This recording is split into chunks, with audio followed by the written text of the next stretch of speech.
Juventude, o São Paulo tem a seguinte sequência. Joga contra o Mirassol como mandante, mas é no Brinco de Ouro da Princesa. Por conta dos shows do The Weeknd, se eu não estou enganado. É isso Depois, mesmo. Milionários pela Copa Sul-Americana fora de casa.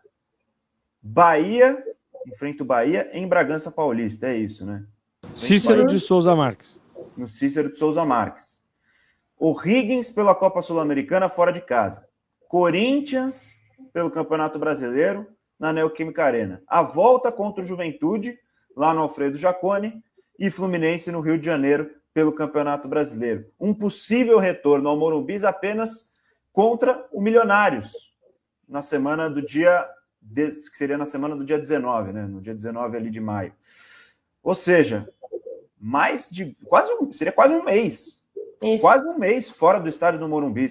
Isso é um fator importante também para um time que está pressionado, para um time que precisa de resultados em sequência para ter talvez um pouco de paz, é um fator que entra na conta também. Aproveitar, né, Marina, a última partida dentro da sua casa em um longo tempo. É um fator que entra em campo hoje também. Cara, sem dúvida. Olha quanto tempo vai ficar por causa de show. Porque o São Paulo fez uma sequência aí fora de casa no Brasileiro e agora teria esses 2 jogos como mandante, né? Contra Mirassol e Bahia. Eu não, sinceramente, não consigo concordar.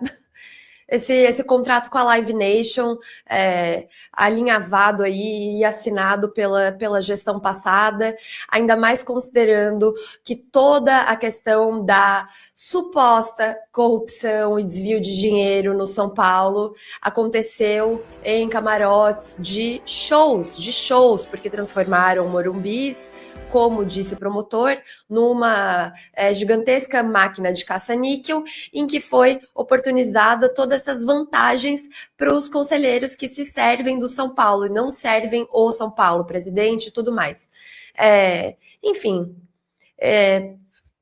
até vi também o Dáurio ontem, o Dáurio Speranzini, que é como se fosse um assessor do Macis, né? Estava junto com o Flávio Marques, que foi demitido nessa questão financeira. Ele disse que agora, né, não tem como romper esse contrato, obviamente, e que ele explicou que se o São Paulo fizesse, vamos supor, 3 jogos decisivos muito importantes, seria compensado o valor que o São Paulo recebe com os shows. Ou seja, sabe, será que o São Paulo não tem condições de esportivamente chegar a fazer 3 jogos decisivos numa temporada? Precisa mesmo fazer o show? Tirar mais uma vez? Ano passado foi a mesma coisa. Quanto tempo que o São Paulo ficou ano passado sem jogar no Morumbi? Muito tempo. Isso para mim é revoltante, é a prova, a materialização de uma desvirtuamento, desvirtuação do que é o São Paulo, um estádio próprio, maravilhoso desse, talvez o único patrimônio que o São Paulo tem, aí não vai poder jogar, porque virou uma casa de shows que às vezes tem jogo de futebol, onde às vezes tem jogo de futebol. Enfim, é isso, né? Agora, essa longa sequência fora de casa, se bem que independentemente do campo que joga, São Paulo está com um desempenho muito ruim, mas... Enfim, na minha opinião, independentemente disso, é sempre ruim não poder jogar no Morumbi. Aí tem que ver também, né? Aí faz show, e o gramado, daqui a pouco tem que trocar de novo, que é uma coisa que é importante para o São Paulo, né? Ter esse tapete do Morumbi, esse gramado. É isso. O Senna mandou aqui, convido vocês a assistirem essa entrevista que a Marina citou, muitos pontos interessantes, e tem um comentário aqui que me chamou a atenção, do Marcos Vinícius. Falou assim, Marina, cuidado com o que vai falar, o Kaique Silva está envolvido nos camarotes. Kaique, você tem alguma coisa para contar para nós? Eu? Envolvido nos camarotes? O Marcos Vinícius falou isso aqui, talvez ele tenha uma informação. Eu queria. Assim, só panelinha só é ruim para quem tá de fora, gente. A verdade é essa. Óbvio que eu não queria, pelo amor de Deus, hein? Não vamos interpretar mal. Eu não queria estar envolvido em esquema prejudicando o São Paulo, tá? Agora, num esqueminha que eu chego no estádio pelo melhor portão, vou no melhor camarote, me alimento bem, fico de boa no ar-condicionado, depois, na última hora, eu desço pro gramado para trabalhar, meu irmão, Aí eu chegaria no estádio essa hora aqui, ó, que horas são agora? 11h38, eu já tava lá. Eu já tava lá. Lógico, não poderia comer muito porque eu tô numa dieta regrada, né? Mas o que eu ia aproveitar o camarote do Morumbi, essa hora eu já tava lá hoje, pô. Tá louco? Ó, manchete aqui, ó. Bomba! Kaique Silva gostaria de estar envolvido em camarotes. Essa é a aspa. Essa é a aspa. Ricardo Senna é um vagabundo. Ai. Vagabundo do bem. Silva Um vagabundo demonstra do bem. interesse em estar envolvido nos escândalos do camarote. Na próxima, ó, Douglas, liga pro Kaique Silva também, que ele tá Às vezes a gente em acaba participar. falando demais, né? E às vezes a gente é mal interpretado por culpa da nossa própria burrice mesmo, né? Não é nem culpa de ninguém. Mas enfim. Não, eu tô longe. Qualquer esquema errado, eu tô fora. Eu não quero ir pro Chilindró, não. Imagina ficar sem ver meu filho, tá louco? É verdade, tem esse Nossa. ponto também. O Kaique, então São Paulo pressionado nessa situação, vai ficar um bom tempo, quase um mês, praticamente um mês longe do estádio do Morumbi, mesmo tendo jogos como mandante nesse período, vai ter que jogar fora do seu estádio. Só que um ponto que a Marina citou que é bem verdade. São Paulo é bastante regular, joga mal dentro de casa, joga mal fora de casa, no Morumbi, longe do Morumbi. Então, nesse ponto, acho que não é tanta preocupação assim, o Kaique. Cara, só não dá para entender muito bem a decisão do São Paulo dos locais dos jogos, né? De repente dá oportunidade. Eu tô tentando pensar com a cabeça da diretoria.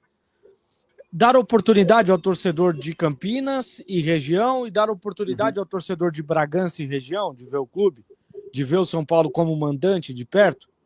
Não sei. Mas, né, de repente, da outra vez a justificativa de ter mudado do Brinco de Ouro para o Canindé de última hora era questão financeira e logística.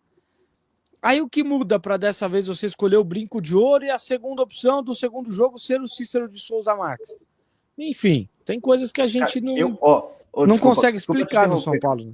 Desculpa te interromper, Kaique, mas eu acho que viram que o Canindé tá bem caidinho, viu? Tá bem caidinho. A iluminação principalmente tá a estrutura para a imprensa, né? Exato, estrutura para imprensa. Estrutura para tudo, né? Estrutura para todo mundo, para o torcedor. A iluminação tá bem ruim. Tá bem ruim a iluminação, especialmente, né? Claro, o gramado tava horrível, né? O gramado tava horrível. Não tá legal. Eu acho que pode ter influência, pode ter influência, inclusive, dos jogadores, né? Porque o gramado tava muito ruim. E, assim, era um gramado prejudicado pela chuva, sim. Mas ia além da chuva. Se tivesse nas condições boas, igual. São Paulo jogou na quinta contra a Chapecoense, não foi? Foi numa quinta a estreia do Roger, não foi? Foi. Na terça-feira a Lusa tinha jogado. Foi eliminada da Copa do Brasil, inclusive. A Lusa tinha jogado lá. Cara, não tinha condição o gramado. Já tava ruim e não tinha chovido na terça. Tava muito ruim o gramado. Ali a área, né? A gente tá vendo pela TV, a área da direita, cara, tava uma vergonha. Parecia um pasto. Parecia, nossa. E para atravessar coisas que as pessoas não veem nos bastidores, né? Para atravessar o campo, os repórteres têm que passar por trás da placa de publicidade. Cara, parecia que a gente estava num mangue. Ah, você estava lá comigo, Boni? Sim. Parecia que a gente estava num mangue lá. Parecia que a qualquer momento a gente ia pegar um sapo. Ninguém avisou que era pra gente ir de galocha. Pô, minha calça, eu cheguei em casa, minha esposa achou que eu tinha ido fazer trilha ou tinha ido num mangue, sei lá. Cara, é lama pura. Lama pura. E o idiota aqui que vos fala ainda foi com um tênis predominantemente branco. Olha que legal. Imagina o estado do meu tênis quando eu cheguei em casa. Não, e relembro o Paulo Nobre aqui também, tem uma parte da arquibancada que está interditada, né? No Canindé. Que o torcedor não tem acesso. Então acaba prejudicando também. Acho que é por isso que o Canindé ele não foi uma opção para os jogos dessa vez, nesse período que o São Paulo não vai ter o Morumbi. Eu falei, para mim... Ô, Boni... Só para concluir, para mim... complementei. Só para mim, depois de uma possível reforma, que a Portuguesa já está querendo fazer há algum tempo, e tomara que saia do papel, depois dessa possível reforma, para mim, vai ser a opção ideal. Mas agora, do jeito que tá complicado. Pode falar, Kaique. Não, só o famoso off-topic, né? Rapidinho, saindo do assunto São Paulo, mas para exemplificar aquilo que eu falei para vocês, de tabela, de demora. Só que agora não é culpa da CBF, ó. Acabei de receber a notificação aqui do meu amigo Marco Belo, que trabalha comigo lá na TMC. E hoje, terça-feira, o Corinthians não sabe contra quem vai jogar contra o Vasco no domingo pelo Brasileirão, porque o STJD tá de folga. E o Corinthians perdeu o mando de campo, então não sabe onde vai jogar.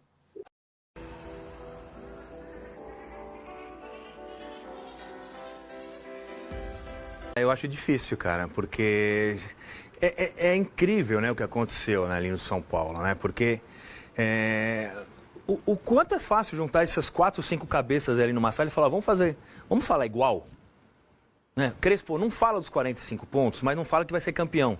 E a gente não fala que vai ser campeão, mas a gente também não fala dos 45. Vamos ficar no meio termo. Alinhar a página, hein? Vamos falar assim, olha, o time vai ter dificuldade para ser campeão. Vai ter dificuldade para brigar para Libertadores, mas a gente acredita que pelo tamanho, pelo time, pelo investimento do São Paulo, a gente não vai brigar para cair. Então a gente tem metas. A primeira meta é fazer 45 pontos, que a gente acha que vai fazer e tal. Você muda o discurso um pouco e todo mundo fala igual. E daí, e a segunda meta é classificar para a Sul-Americana. A terceira meta é classificar para a Libertadores. E se a coisa acontecer, a gente vai brigar pelo título. Colocar as metas que tem que fazer. É difícil, tal, mas eu acho que faltou esse papo, mas eu acho que já foi meio de propósito. Né? Porque uma das primeiras cenas, eu tive nessa função, e é difícil a função do Rui Costa e a função do Rafinha. Porque muitas vezes você quer interferir, não na escalação, mas na maneira de que está sendo feita tal, e eu ficava quieto. E daí na primeira semana que chega, quem fala aquela última palavra na hora que junta a galera no vestiário ali não é o Crespo, é o Rafinha. Isso aí já eu falei, vai dar confusão, cara. Quebrou ali o... Vai dar confusão, cara, porque o jogador fala assim, quem que é meu chefe? Apesar do Rafinha estar acima e o Rui Costa estar acima do Crespo, mas naquela hora quem tem que falar é o técnico. Não, né? No vestiário tem que falar é o técnico. O técnico que tem que escalar, o técnico que tem que fazer a preleção. E daí eu vi aquela... Talvez no momento é bom, porque é um impacto ali. Cara, chegou e tal. Mas e depois, cara? Daí manda o Crespo embora, quando não devia mandar. Daí traz o Roger, cara, praticamente demitido, cara. Traz o Roger demitido, porque ele já chega tomando pressão, nem treinou. Já estavam contestando o trabalho do Roger. Ainda ele foi bem no começo, mas daí tem 1, 2 tropeços. Então eu acho muito complicado, né? O Seu Harris, eu falo Seu Harris porque quando eu era base do São Paulo, o Seu Harris já era diretor, a gente chamava ele de Seu Harris. Ele já era diretor lá de alguma coisa do São Paulo, a gente tinha visto, então... O Seu Harris aí tem um problema para resolver, viu? E é uma sequência complicada do São Paulo, né? Porque tem esses 2 confrontos com o Juventude, tem um clássico contra o Corinthians pelo Campeonato Brasileiro, tem duelo da Sul-Americana. Então, assim, vou colocar os próximos 5 jogos. Se o Roger não vencer 4, eu não sei se ele chega depois da volta da Copa do Brasil, viu, Léo? Veremos. Vamos ver o aproveitamento dos últimos técnicos do São Paulo, né? Porque a gente tem esses números para você aqui na tela. Vamos lá. Esse aproveitamento ele consiste nos 10 primeiros jogos, tá? Então, primeiro as vitórias, no número do meio o empate e o terceiro número derrotas. Roger Machado, 5 vitórias, 1 empate e 4 derrotas. O Hernan Crespo, 6 vitórias, ganhou 1 a mais, né? 2 empates, empatou 1 a mais e 2 derrotas, perdeu 2 a menos. E Luiz Subeldia, ganhou 8, empatou 2. Início espetacular do Luiz Subeldia, hein? Aproveitamento de 53,3 para o Roger, 66,7 para o Hernan Crespo, 86,7 para o Subeldia nos 10 primeiros jogos, tá, gente? É um recorte para comparar todos de maneira igual. Gols marcados, 13, 14 e 19. Gols sofridos, 9, 8, 4. Caramba, o começo do Subeldia foi espetacular, hein? Jogos sem sofrer gols. Com o Roger Machado, 3, 30% dos jogos. O Hernan Crespo, 4, 40% dos jogos. E o Subeldia, 6, 60% dos jogos. O Roger tem uma boa posse de bola ali, 56,8. O Crespo menos posse de bola, era um time mais de contra-ataque mesmo, de transição, né? 49,5 e o Subeldia 62,2. Embora sejam números muito diferentes, Bernardo, não é também ruim, né, o número do Roger Machado, né? E o Roger Machado, assim, se você me perguntar o que eu acho do trabalho dele, eu acho um trabalho ruim, pelo que o time desempenha no campo. Não acho que vá bem, mas também O São Paulo pode mais do que isso? É sempre a pergunta que eu faço quando um técnico é demitido e outro colocado no lugar, né? Beleza, mandou embora, vai trazer quem? São Paulo não pode trazer um técnico de primeira linha do futebol mundial, como nenhum time brasileiro pode. Tampouco trazer um técnico muito melhor do que o Roger, porque não tem grana para isso. Então, assim, vai ficar andando em círculo aí o tempo todo. E essa questão da grana que o Berna falou, São Paulo já está devendo para o Zubeldia, já está devendo para o Crespo, e agora se mandar embora o Roger, vai ficar devendo para o Roger. Você está colocando 3 técnicos em um ano.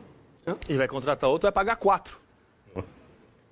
Isso é um grande problema que já aconteceu em vários clubes. Foi uma decisão tomada com o fígado. Foi. Não foi com a cabeça, foi com o fígado. Concordo. Claramente. Ah, tá contrariando a gente, não pode, isso aqui é o soberano, tal, não sei o quê. Essa história do soberano, já falei aqui, fez mal ao São Paulo na década primeira deste século, né? Fez muito mal ao São Paulo. Se auto-intitulou o soberano. E aí o que aconteceu? Entrou em frangalhos, né? Me parece que o marco para essa mudança foi o golpe que o Juvenal Juvencio deu no próprio estatuto do clube e tal. Aí o São Paulo começou a degringolar. Então, eu acho que para muita gente o São Paulo ainda é o soberano. Uma coisa anacrônica, né? Fora do seu tempo, porque o São Paulo hoje é um time grande, sempre vai ser, evidentemente, mas muito, muito longe, né? Dos períodos de glória, tal, que teve neste século, neste milênio ainda, né? Porque depois do tricampeonato, o São Paulo tem uma Sul-Americana, uma Copa do Brasil, Paulista. É muito pouco, né? O São Paulo ganhou. São muitos anos, né? Mas olha a sequência do São Paulo. Em 2005, Libertadores e Mundial e Paulista, né? Um leão ainda. Um leão. Aí ganha Brasileiro 2006, 2007, 2008. É o único tricampeão na história do futebol brasileiro. Consecutivo. Isso, consecutivo. Aí depois entra no período de seca que vai ao encontro desse golpe do Juvenal Juvencio. E aí entra nesse período de seca.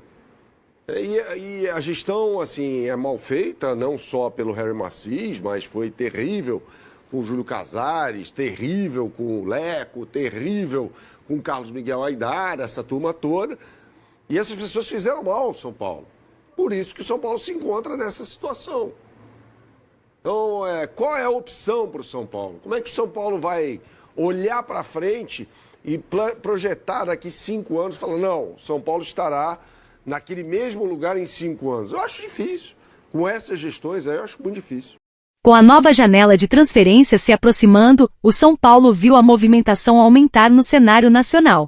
O tricolor pretende realizar novas vendas e também tem como objetivo lucrar com possíveis transferências de 2 crias. Desta maneira, um jogador que deixou o tricolor recentemente entrou na mira de Palmeiras e Flamengo, clubes com maiores potenciais de compras no futebol brasileiro. De acordo com informação do portal UOL, o Flamengo vai disputar o jogador com São Paulo, Internacional e Palmeiras que estão de olho. Inclusive, o Wellington deixou o time paulista antes de rumar ao futebol inglês na temporada passada. O Wellington está na lista de transferências da equipe inglesa, que disputa a 2ª divisão da Inglaterra. Por lá, o jogador não conseguiu se firmar como titular. O jogador analisa um possível retorno ao futebol brasileiro como algo positivo e nos próximos dias poderá definir o seu destino. Segundo o jornalista André Hernan, o São Paulo tem Dorival Júnior como prioridade. Isso todos já sabemos. Nos bastidores, o treinador segue bastante pressionado após mais um resultado abaixo do esperado, apesar de ter ganho do Juventude. O São Paulo não jogou bem e as mudanças de Roger Machado durante a partida renderam vaias e gritos da arquibancada contra o treinador e Rui Costa. Dorival está sem clube desde que deixou o Corinthians e, segundo Hernan, se valorizou após passagem pela seleção e pelo próprio timão. E nesse momento o tricolor enfrenta 2 desafios que envolvem a questão financeira. Ter que arcar com mais uma multa rescisória pela demissão do técnico e o alto custo de Dorival Júnior, que tinha um salário de cerca de 2 milhões no Corinthians. Pausa de 5 segundos para pedir a sua ajuda ao nosso canal com o seu like e se inscrever se ainda não for um inscrito.